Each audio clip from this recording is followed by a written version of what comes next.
Good morning, everyone, and welcome to the beautiful east edge of Alva, Oklahoma.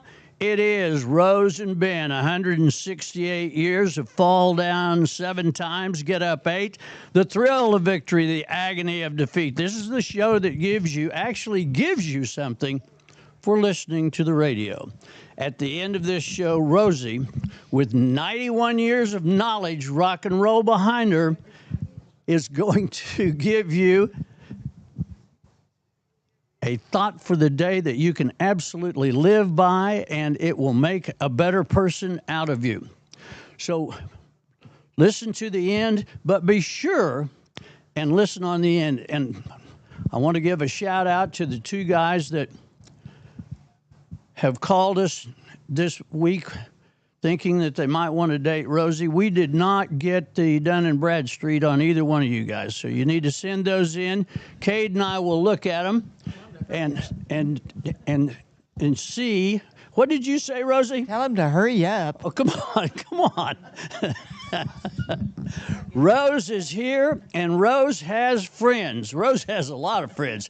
These particular friends are ladies. Rosie, your hair looks so nice to come out and be on the radio today. You just look, what's the word I'm looking for here? Ravishing. Ravishing, that's the word, ravishing. Here's Ravishing Rose. Okay. Oh, it's good to be here. It's a great day to be alive in Alva, Oklahoma. I have 2 ladies here that serve a very important part of our little community, and it's working at the local food bank. They tell me they really need help. So as you listen to this, pay close attention. You may want to come out and help because they're in desperate need of help. And they serve a very, very important part of our community. I have Brenda Brady and I have Amelia Bushman, and they man the food bank. Which one of you girls wants to start? I'm going to give this off to Amanda, and I want her to tell us a little bit, just kind of a broad overview of the food bank. Thank you. This is Amelia Bushman, and I am the new director at the Alva Wesleyan Food Bank since November. And it is a ministry that's been going on in the community for several years. We have amazing volunteers who commit every Thursday to come and set up and then help clients with the distribution. And that happens every week, every Thursday from 3 to 6. As you were saying, though, we do need some volunteers because our volunteers, they like to take vacations and they like to spend time with their grandkids. And so when they're gone, we do have a gap that we need to fill. So if you would like to do that, please reach out to me. My phone number is 580-748-0807, and we can always find a place for you. We have college students that will come volunteer. We have people who need community service for whatever reason. And then we have some retired folks that just have a heart to serve, and that's where we like to plug them in. What other questions? Okay, you might want to tell us who started this, kind of who sponsors it, and then we'll go from there. Okay, so the food bank originally started with the pastor and people from the Alva Wesleyan Church. And they first set up just passing out food that came in. I believe my uncle Roger Hayda was a part of that. And as deer would be processed, he would find families that would eat the deer meat. And so he had some chest deep freezes, and that's kind of where it started. Since then, it has now become more official. We do report to the regional food bank. We have a lovely building on Lane Street, 818 Lane, just on the east side of town. And we just, it's actually a food pantry. I do want to say it's not necessarily a food bank because there are different restrictions, but we are a food pantry. And the Wesleyan Church started it, but so many churches are a part of it. Even people who don't go to church are a part of serving, but that's a little history about it. Okay. Brenda, explain to us in case, if I want to go to the food bank, what should I do? And explain for sure where it is. Well, you need to come and have some form of identification. We like to have a proof of address because we mainly serve Woods County. So we're not going to turn anyone away, but We serve the people of Woods County. You come in, you have an intake form you fill out. We do ask for income, but we do not verify the income. We don't care if you make $5,000 a month or you make $100 a month. We're not going to turn anybody away. We're there to serve our community.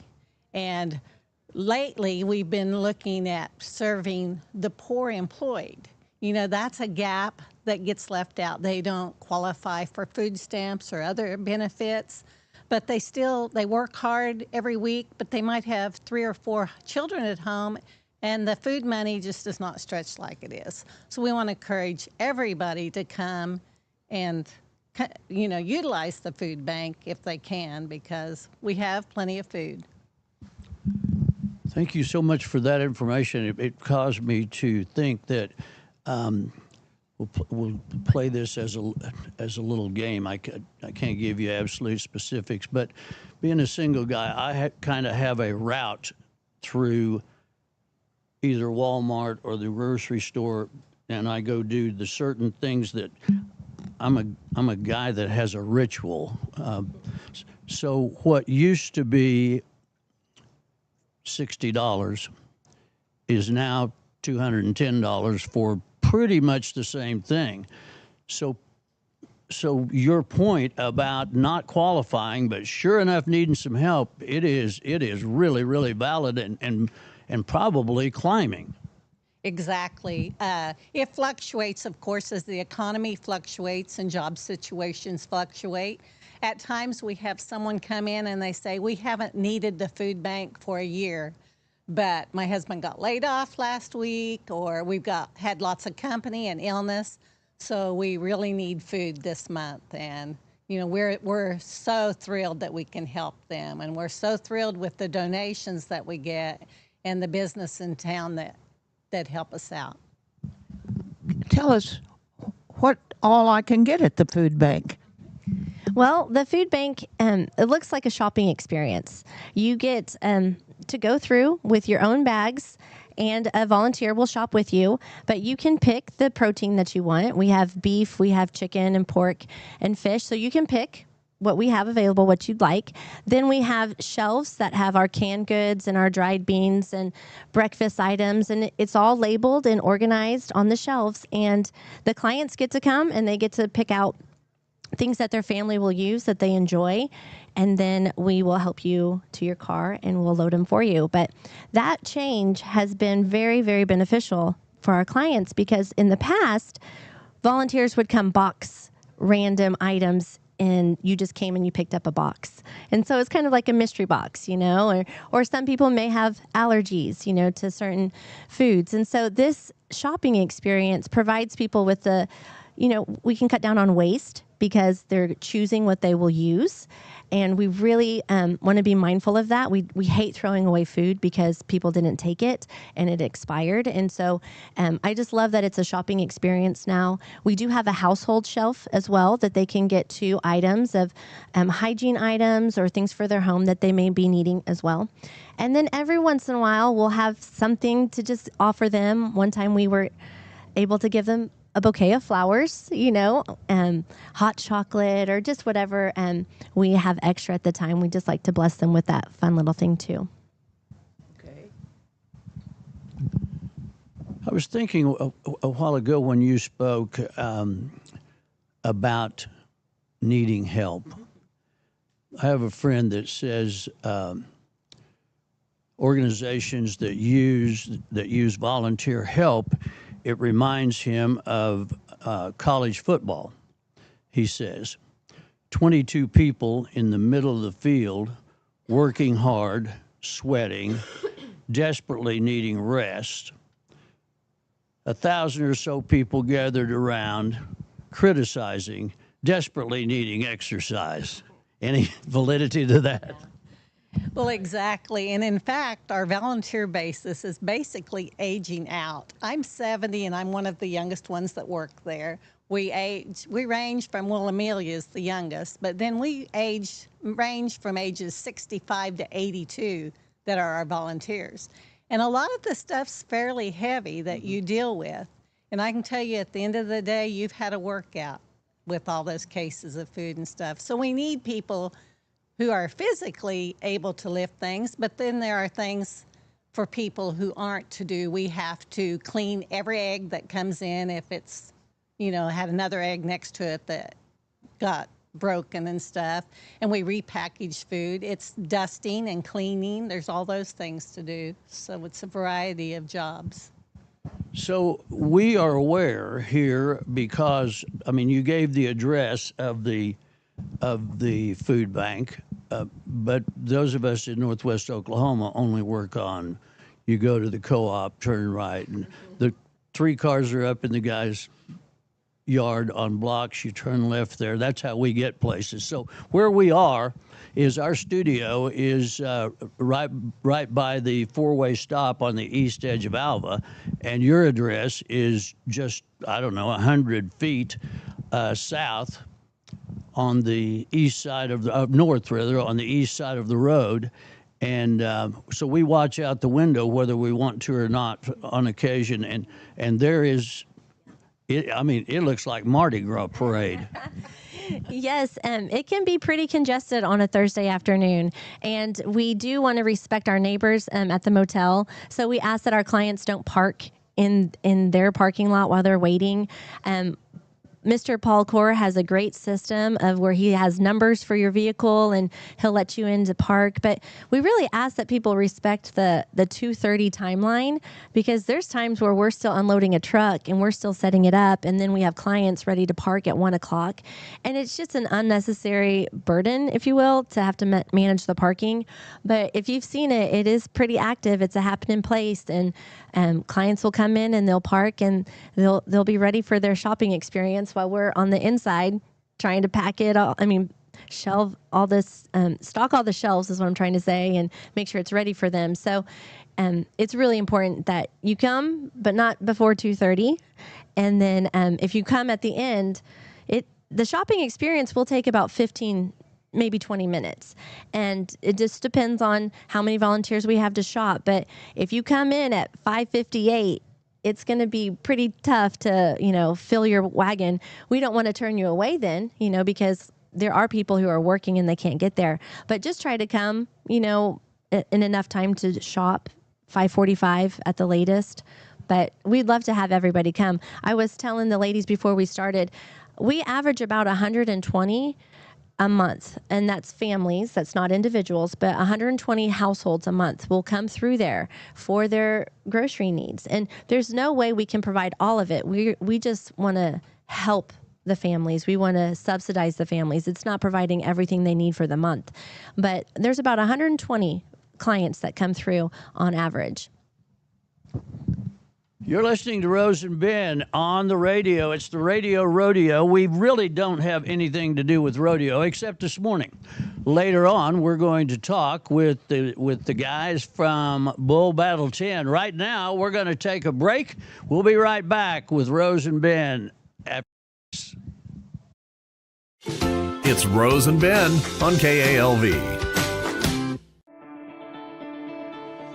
Alva State Bank and Trust Company, older than Oklahoma, big enough to serve you and small enough to know you.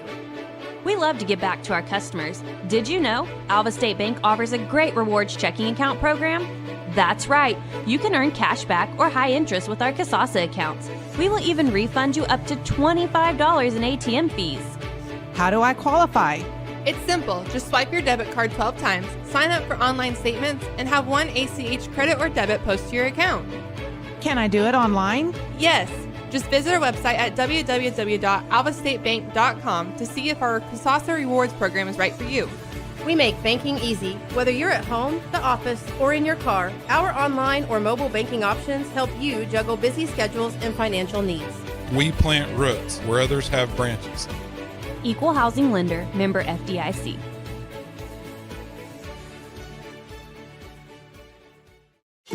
This is Rose and Ben on KALV.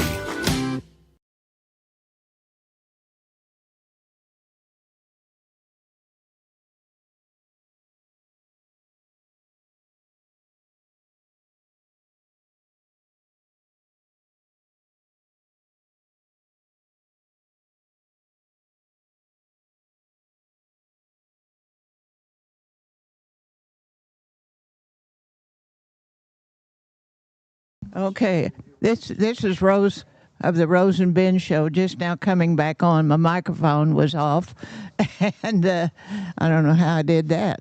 Anyway, I'm talking to Brenda and Amelia. They're two ladies that man the food bank, and they're in need of volunteers. So think about it as we speak. I wanted to ask a little bit about. I've talked to people that go out there, and the kind of meat they get astounds me. They get ribs, roasts. Tell me what all. I'm just amazed at how many cuts of meat that they get. It is really nice that we can provide so many options for our clients, but Walmart is a donor, and 3 times a week we will go pick up their donations. And so they are the ones who give us the variety of meat cuts or the fish or the pork that we are able to provide. Another way we can get food is through the regional food bank.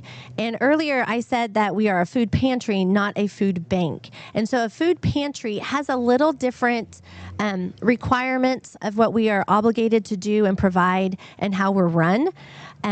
So a food pantry can order from the regional food bank, and that's when we place an order once a month. We get to select from their options of what they have, and then they send a truck, a big semi truck comes out once a month, and we unload it, and then we get it ready to distribute.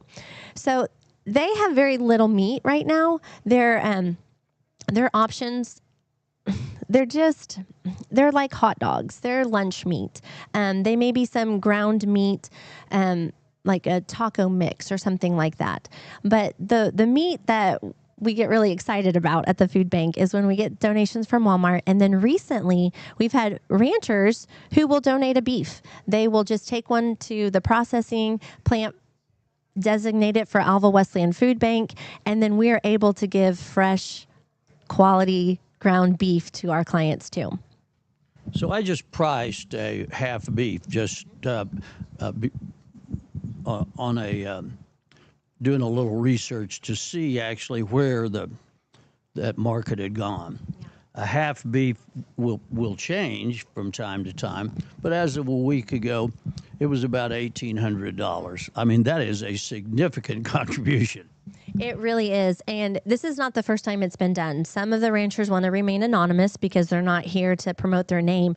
But we are truly grateful for those ranchers who do that because, like you said, it's a sizable donation, and we don't bat our eyes at it. We are appreciative of it. Okay, and then you have canned goods. And do you have paper towels and dish soap? Yes, we do. We have a household area. Sometimes it's the one that often gets forgotten about when we do donations, but we'll have hygiene items and we will have household items on there as well. One thing I do want to talk about is the USDA. Brenda, do you mind talking a little bit about USDA? You're kind of our USDA lady, so. Probably within the last 2 years, we've been able to qualify for some USDA food. It's mainly canned goods. We do get some fresh produce, occasionally a little fish and stuff. But this is something that through the farm program is given to us, and we do not have to purchase it.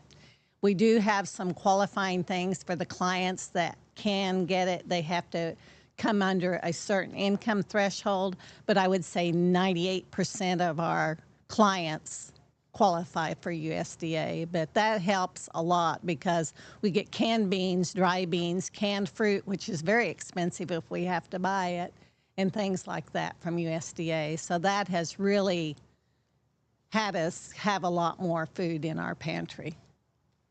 Okay, ladies, the easy stuff is over. Now go unload a truck or whatever the next thing is. We need help. I'm sorry? We need help on truck days also. This is not a truck day, is it? No, not today. So today's the fun part. Well, I mean, it's really work, but I mean, you get to see people's faces light up. Yeah, exactly. And something I was telling Rose before is that people in need are not projects that we're just trying to help. They're actually people that we want to love. And so it is the fun day. It's when we get to see their faces. We get to bless them with it, whether it's an encouraging word or a smile, and help them get some groceries for their family. So it's our fun day. Rosie, a delightful conversation today with these two ladies. Ladies, thank you incredibly. We're going to go to a commercial feature right now for just about a minute, and we're going to run the beautiful ladies out and run the cowboys in. That's kind of the valet service you get here. Hey, Brenda, thank you incredibly. You're welcome. And I want to remind you once more, we can sure use some volunteers. And we need them today. We don't need them in 2 weeks, right? Well, I think today we're good. Oh, we are? Yes, we're good. But please contact us. You know, if you're interested, you've got a heart for people, it's a great ministry to get plugged in locally. Without a doubt. Thank you, ladies. We'll be right back with Rose and Ben. It's Radio Rodeo on KALV. Here we go. You're listening to Rose and Ben on KALV. Beatles New Beginnings Nursing Center is proud to offer comprehensive care solutions for those who matter most. From rehabilitation and palliative care to skilled nursing and long-term care, Beatles is committed to providing comfort, dignity, and peace of mind. Now, with a second location, the Beatles family continues its long-standing tradition of excellence, serving the people of Northwest Oklahoma with the same compassion and dedication they've been known for. Come by and see them at 720 North Share Boulevard in Alva. Beatles New Beginnings Nursing Center, your care, your comfort, your community. This is Rose and Ben on KALV.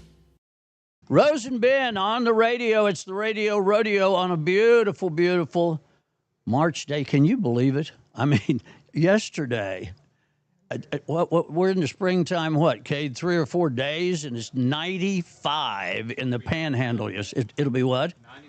99 today. You know, I don't like cold weather very much, but I'm not sure about 99. That's whoo. They'll be sweating down at the plant, won't they, Justin? We do our fair share of sweating, that's for sure. This is the voice of Bull Battle 10, Justin Dowdy, and he has his bouncer with him today. Yeah, I brought our vice president of Western Sports Committee, Jed Smith. He's probably been with this event almost as long as I have. Been pretty well from the start, way back in 2007 when this thing began. He was shortly on board thereafter, so he knows about this event just about as much as I do. So I'm gonna say hi to him, though I know him just a little bit. Now, and then I want to come back to you with the question of, so you could be mulling on this. How in the world did this thing start? Try to put a family spin on it if you can. Right.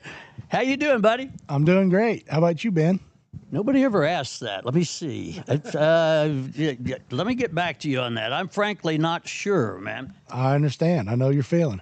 So you've been in the mix on this thing kind of from the beginning. Yes. It was, I think, I'm a little bit older than Justin, but he was still in high school when he put this together, and we've been friends for a long time, and he asked me, to at least be a part of it since day one. And then we later formed a committee and a board and that kind of thing, and it got it going. So, yes. This deal, I'm not in the middle of it, but I'm around the edges enough. It reminds me a little bit of the Ice Bowl. I don't know if you remember the Ice Bowl, but it was played in Stillwater, and it was like a minus figure, like minus 9 degrees, and the ice covered everything, and it was bedlam. So I'm working for the Sooner Network at that time. So I'm up in the press box where it's nice and warm. I think the actual attendance that day was 1,720. I've had 50,000 people tell me they were there that day. There couldn't have been that many people then, huh? Oh, you remember the Ice Bowl? I was there. That's kind of like Justin's deal. It was, I don't know how many of you, but I've had 300 people tell, yeah, I was with him when he started that deal. In fact, I told him, Justin, that wasn't you, was it? No, it wasn't. You were really there. I was really there, for sure. I don't know if there's proof, but I was there. Yeah, okay. Well, we might have proof. Were there cell phones back then? The old days. Just getting going. Just getting going. Had the old Nokias that with the Nokia tone. So the triple camera and the different spins you could put on that happy. Non-existent at that point in time. So Justin, has he got it pretty much right? That's kind of how it started.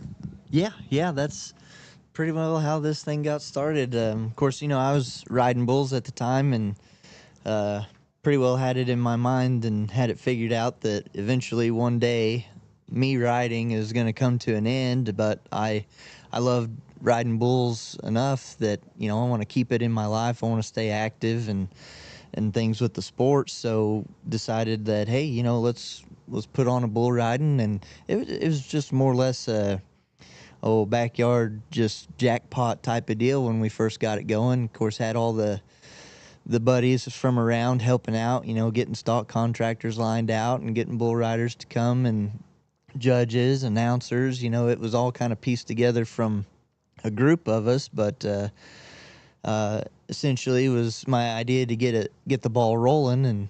And so yeah, I mean it's come a long ways since then. So I know your mama and have for some time. What was the response at home when you came home from high school and said, I got this idea?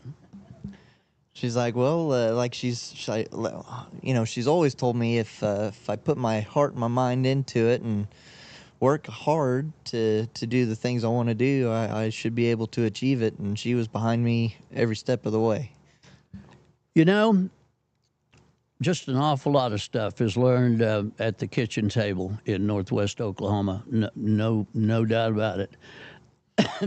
Excuse me. That family tree is so important, as you well know. Your grandpa was an absolute pillar of the community, and you got a little bit of him in you. I like to think so. Yeah, he taught me a lot. Some of the best memories I got is revolving around him. And yeah, I'd say you're definitely right. Yep. So you start this bull riding thing. Did it become pretty obvious to you pretty quick that this deal could get expensive? Well, not right off the bat. I actually found some old papers from that year in 2007. We was able to produce that entire show for just under $10,000. And looking back on that, it just blows my mind that I was even able to do what we did. It's crazy how this thing has changed over the years. Now, I've been involved with some outdoor shows that it didn't cost very much to put them on because we weren't able to pay about 75% of the people that we needed to pay when the thing was over. Did yours come out fairly decent? Yeah. I think all bills were paid, and bull riders were paid and happy, and that just opened the doors to the realization that, hey, we could do this again next year. I think if it had gone the other way around, we might have had some second thoughts. But right. So you're going into the second year, and you're going to enlarge the thing a little bit. But food trucks weren't even around then, were they? Nope. The food trucks and the trade show, that is still relatively new to this show. I mean, we've had them for 5 or 6 years now, I think. So it's still a new concept added to this show. And it really does add to it. It really does. It expands. It brings in a lot more people. Even if they don't happen to make it to the bull riding, it still brings people from within the community and around to come check out the vendors and eat a good meal. And sometimes it does entice them to come over and check out the show. It's Rosie and Ben on the Radio Rodeo, and we got real rodeo this morning, and it's called Bull Battle 10. We're going to be back to talk more, and I want to talk about the new facility because I got to tour it again yesterday, the Salt Fork Event Center. What an incredible place. So, Rosie, ask a question, and after that, we're gonna go to a break and come back to these guys. Oh yeah, you kind of touched on it. This event is a pretty important historical event. It's going to be the first one in the new center. We need to talk about that a little bit, and I'll hand it to you in just a moment. But I want to reiterate, this is not a city. This is a private entity, this bull riding. It's not sponsored by the city. Is that correct? So it's put on by our committee, the Western Sports Committee. The city does come in and help quite a bit. We go to the tourism committee every year, and they do help finance the show. Yes, I knew they gave you a sizable amount, but it's basically you guys, the city doesn't do the work. Nope, it's just us and our committee. We're the ones that make all the contacts, do all the groundwork, and put it all together. Okay, well, that's pretty exciting. It's going to be the first event. Gee, I get to announce that in the new Salt Fork Event Center. And it is incredible. Speaking of incredible, we welcome back our producer-director, Cade Kennedy, who's been on a world tour during spring break. I mean, he's seen things that a young man really should not see. Let's go to this break, and we'll be right back with Rosie and Ben. It's Rose and Ben on KALV. Let's talk about your future. Are you looking for a career change or possibly training in computers, health careers, automotive, cosmetology, digital design, electrical trades, welding, or biomedical sciences? At Northwest Technology Center, we offer these programs for adults, high school, and homeschool students from Alene Clio, Alva, Canton, Cherokee, Fairview, Freedom, Ringwood, and Winoka. Call to enroll today at 580-327-0344 in Alva or 580-227-3708 in Fairview. Northwest Technology Center is preparing students for success in education, careers, and life. This is Rose and Ben on KALV. It is the Rose and Ben Show. It's always at 11 a.m. on Thursday, and you probably wonder, why is that? Well, here's why. Every good radio station has a morning show.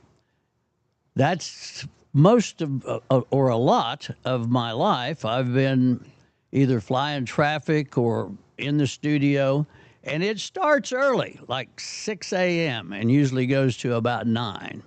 We don't want to do that. So Rose and I were talking about having a morning show, and Rosie said, well, I don't want to do it on this day, and I don't want to do it on Friday because we don't want to work on Friday.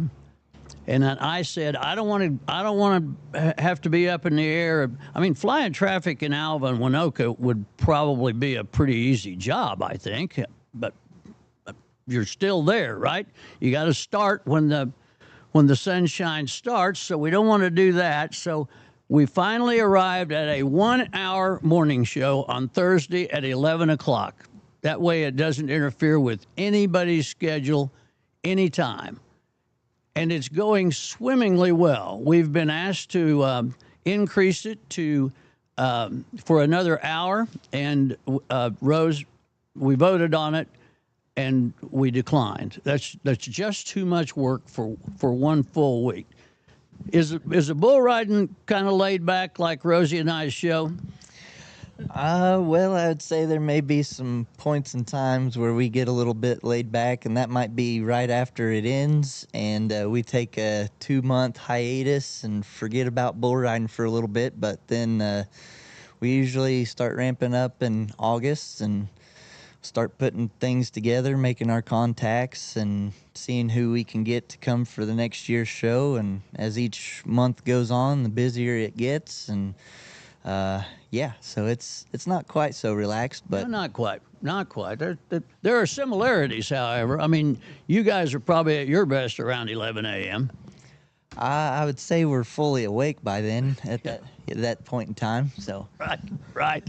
So Rosie said during the break, said to the boys here, Justin and his bodyguard, what do you tell me about this bull riding?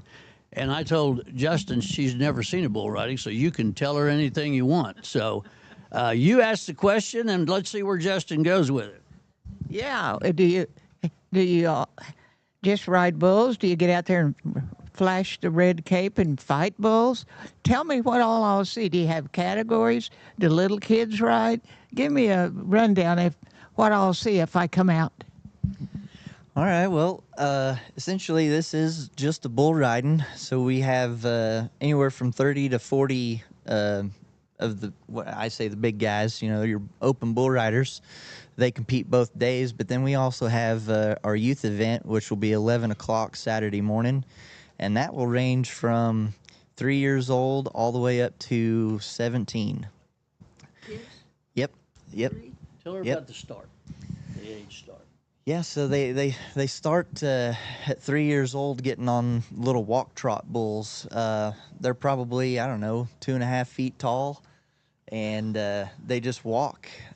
Some of them might trot across the ground, but not a high rate of speed or anything like that. But it's where those young kids that have aspirations of becoming a bull rider later in life, that they get to build their confidence in themselves, knowing, they're getting on a bull right from the get-go versus getting on a sheep that runs 90 miles an hour and might crash into a fence or something. These little bulls actually help build, like I said, their confidence. But as each age group goes up, the difficulty of the bull increases. They might just crow hop across the ground a little bit, and the next age group, they're going to add a little bit more kick to them and might turn back. Then the next group is they're turning back and actually bucking more like what you would see a big bucking bull do. And then the last age group would be our novice, and those would be like your high school aged kids, and they're going to the high school rodeos. They're getting on essentially the same type of bull that we'd see in the open bulls, but maybe just a touch less. They don't have that intensity and things like that just completely overpowers them. So, okay, so who provides your stock and for you? Do you have the same bunch provide your bulls for you every year, and where do they come from? Yeah, we have for the big bull riding end of things, we have 5 different stock contractors. The one that's been with us the longest would be Phil Sumner out of Goldtree, Oklahoma. He's the one that's actually known for owning Bodacious back in the day before Sammy got a hold of him, before Sammy Andrews. And so he's the one that had Bodacious originally, and he's been with us the longest since 2007, every single year. And then over the years, we've added in Cooper Congeezer, which is a CBR world champion bull rider. He now raises bulls, and he's from up around Attica, Kansas. And then Clay Taylor, which has been heavy in the bull business for a long time. His dad was a really good bull rider back in the day. They are from Sayre, Oklahoma. And then, so this event is for the big bull riding. It's a sanctioned event from the Bull Riders Incorporated. So we have one of their representatives. His name is David Wesson, and he brings bulls as well. And he's from Delaware, Oklahoma. So he's got probably the furthest drive of everybody as far as bringing bulls. And then for our youth event, those all come from actually our announcer, Brandon Wren. He provides all the little mini bulls for quite a few shows throughout the year. So he kind of comes over and helps announce and provides them bulls for them as well. Does the bull just go one time, or do you use him more than once? So all of these bulls will actually go twice. All the big bulls that you see go Friday night, they'll buck again Saturday night as well. And then our youth, their entire event is at 11 o'clock in the morning Saturday, but those kids are doing a double header, and they're going to get on twice. So all of those little bulls, they'll go through a second time as well. That was a good question that Rosie just asked. That how many times do you buck them? I'd never really thought about that. Now, what kind of bulls do you use for the over 90 class? I'm thinking Rosie may want to be a late entry, but we don't want to get her hurt. Well, we have a mechanical bull coming that will be at our trade show. Yeah, I think that one would take care of her pretty good. Yeah. You can turn it down on slow. Yeah, I think he can run it pretty slow. You guys are joking. I'm not. I can see Rosie drawing a heck of a crowd to get on the mechanical bull, and we get some pictures of it. You can use it nationwide. Come see Rosie ride. It'll be 92 next year, so you got to update the copy. Yeah, that might be the picture for our poster next year. That's what I'm thinking. Instead of that big black bull that you've got on the poster this year, use that mechanical bull with Rosie with the big right hand waving, and the other one on the rigging. That might be something to look into. I think it's a done deal, but I'm kind of her promoter, Yeah. Oh yeah. We've done a lot of good that way. Yeah, seems to be working out pretty good. Now I want to ask you about. I've watched parts of the last 3 bull battles. I don't think it was the same guy. The guy that was the communication clown last year was incredible. He was really, really good. But I think it was his first year here for you, was it? No, that would have been Matt Tarr, and we've actually had him since 2018. But this year, he was unable to make it up for this event, so we have a new guy coming in, and his name is Zach Cook. That's an important part of the deal. It is. He's the walk and talk guy, the funny guy with all the jokes. He kind of keeps things running. When we happen to have a dead moment, he steps in there and keeps the entertainment flowing. It is a show that is made for, and this is a distinction, an important one. It is a show that's made for the people that are there to watch it, where the PBR is not. The PBR is a show that is made for television, and it's all done around how the television is going to do it, which makes it drag. As far as it's incredible entertainment to watch on the tube, but if you're there at the event, it drags. Yours does not. It's shoot number 1, shoot number 2, shoot number 3, just boom. Yeah, we try to keep rolling just as quick as we can, the best we can. There's, rule of thumb on a rodeo type event, whether it be bull riding or even a full rodeo, you try to keep it within that 2 to 2.5 hours. That seems to be just enough time to keep everybody interested in what's going on.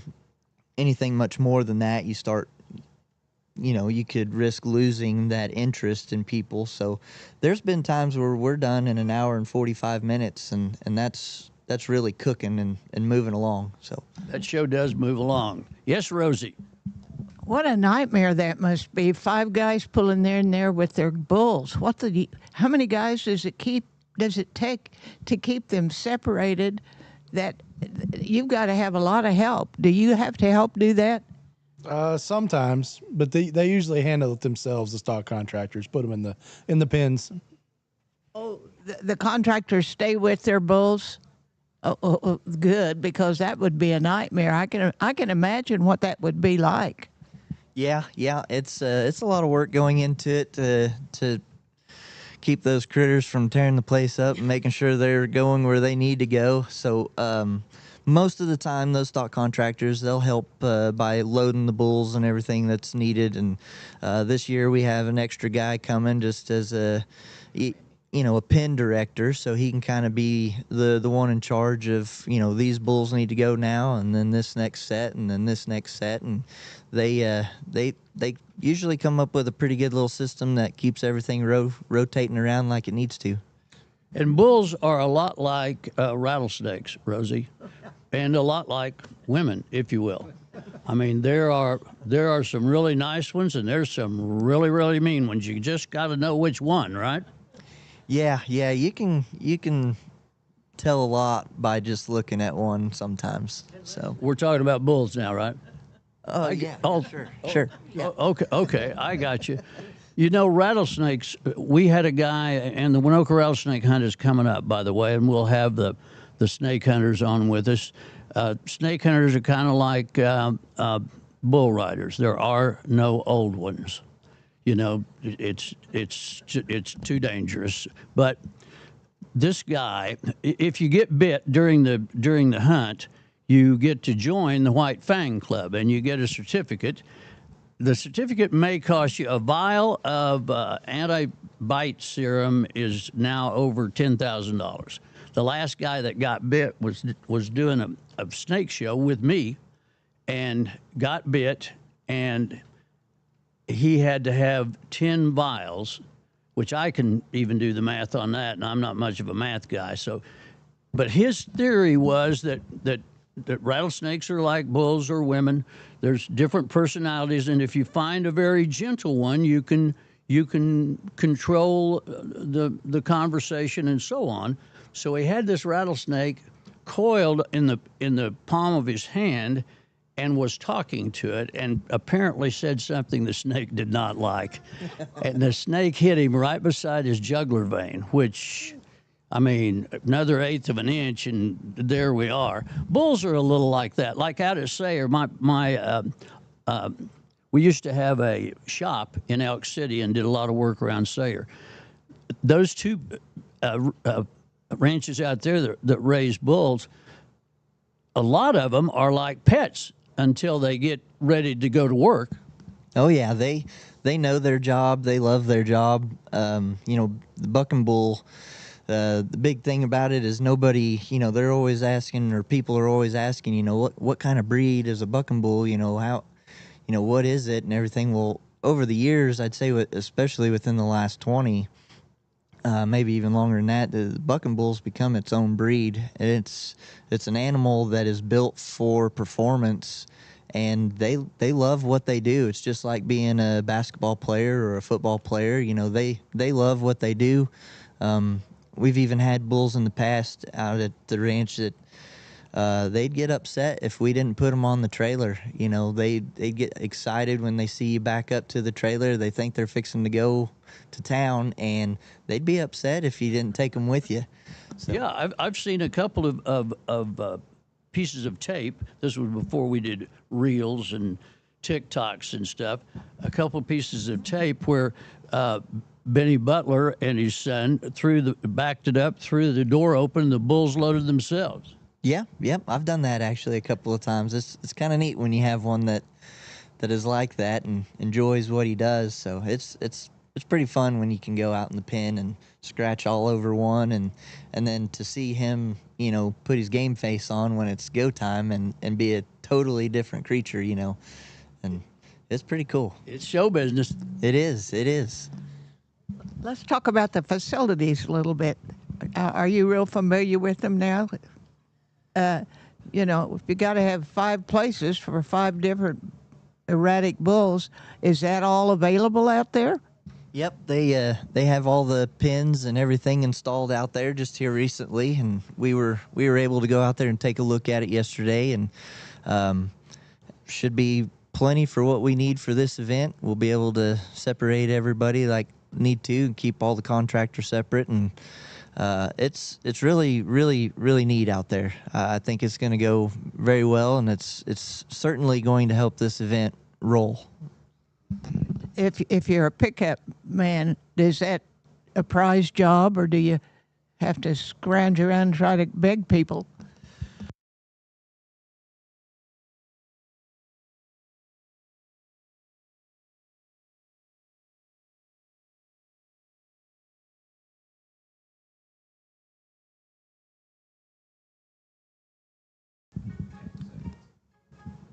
So this notification that Rosie is getting on her phone now is telling us that the mic's been off for just a couple of minutes.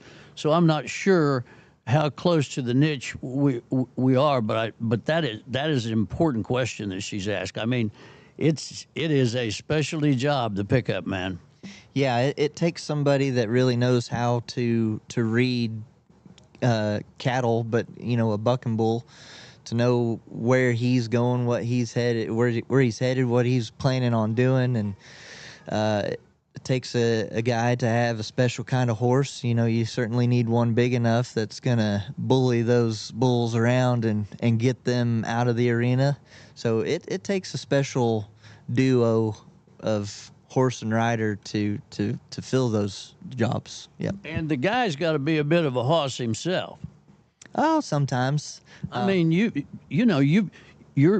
you're running, you're out of a gallop, you're running beside a bull well, in your case, a bull, and it's got to be a guy that has enough structure to him that the person that's getting off can grapple all over him and he can hold up under it.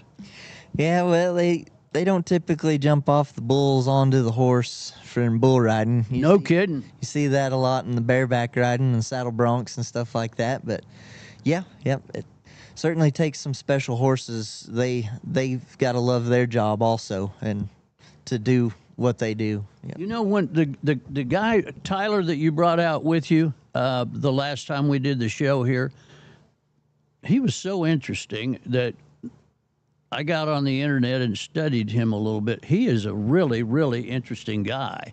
Has a beautiful wife that is a part of what he does, and a great family guy. He is really good at his job. Yeah, I consider him one of the best going down the road, and I've told him for a long time now that he really needed to pursue a professional career because to be at that caliber like he is, he should do something with it. But I think he enjoys just kind of staying a little more local and something that he can just dabble in when he wants to and not be tied down to a job that demands it every weekend, you know. And I did not know till he was on the show, and you'll have to give me his last name, but his daddy was the guy up at the college for the longest time. Yep, that'd be Guy Farrell. He was the head coach for Northwestern there for a while. Yep. What a great addition, and a good friend of yours, right? Oh yes. Guy is actually one of our judges for this event. So Tyler's dad. Yep, Tyler's dad. He'll be out here writing down the scores, hopefully, for the guys that make the whistle and for the zeros for the ones that don't. Right. Let's take just a couple of minutes and talk about that facility. Both you and I got to tour it yesterday. We were in different groups, but I have a place that's designated for us to be able to live stream from. So we'll be up there trying that out. You know, we weren't any good with it out at the fairgrounds building because that tin structure we couldn't get out of get up to the satellite. I'm thinking this one is going to work better. We'll see. It's a beautiful facility, but it's structurally very sound. So we may have a difficulty getting out of it also. But I would encourage if you don't care anything about bull riding or anything else, come out and look at this event, watch this event, and take a look at this building. It is incredible. Yeah, it really is. It's been a long-awaited project for this community, you know, a long time, and we're happy that it's finally here, and we're extremely happy that we get to be the guinea pig event, if you will, you know, just to be the first ones to knock the shiny off of it, and hopefully blows everybody's socks off too in the process. Well, without a doubt, it is something to see. Cade, are we okay with our advertisers? Yep, we got all three. How long out are we? Forgive me, folks, as I talk with Cade just a minute. Okay. Rosie, got another one? Okay, I got one over here. Big Mon, what do you believe you and your guys will be your area of putting this thing on this year? Well, excuse me. I'm the outside arena director, and so basically, I'm outside the arena. I'm walking through the trade show. I'm walking through our VIP. I'm doing anything that's outside of the panels. Basically, I'm kind of supervising that and hopefully, it all goes accordingly. And there's a really, really good set of stables for the competitive animals. There's good separation. There's plenty of warm-up area. I mean, your job has gotten a little bit easier from, say, a year ago. It looks like to me. I guess we don't know till we get out there, right? You're absolutely right. I mean, we're stepping in uncharted waters here as far as, the new facility. I mean, it's all come together great. The board and Larry and the director out there has worked their tail off to get this thing ready for us. And they've had to work night and day to do this with phone calls that are never ending, meetings that are never ending. And but they're making it easier for us and making it easier for spectators in Alva to come watch an excellent event, no matter if it's a bull riding or a rodeo or whatever it is. I mean, everything out there is just going to be amazing. It is. So, Rosie, you have asked some wonderful questions today. So ask me another one. Ask him another one. If I go, how much is it going to cost me? Wait a minute. Are you talking about the bull riding? Oh, okay. To enter and to also observe. That's what I was wondering. If you wanted to know the entry fee for the overnighties or to get in the gate. Can you help us here, Justin? Yeah, so our ticketed admission costs, right now we have a deal going on. You'll get to save $5 a ticket if you go to the Boulevard Mercantile. It's a new shop up on the Boulevard. Go in there and request your tickets. It'll be $15 for adults, and then it'll be $5 for kids 6 to 10. And then at the gate will be $20 for adults and $10 for kids 6 to 10. 10, we won't even miss it. Bull Battle 10. That does it for us on Rosie and Ben. See you the next time. Here we go.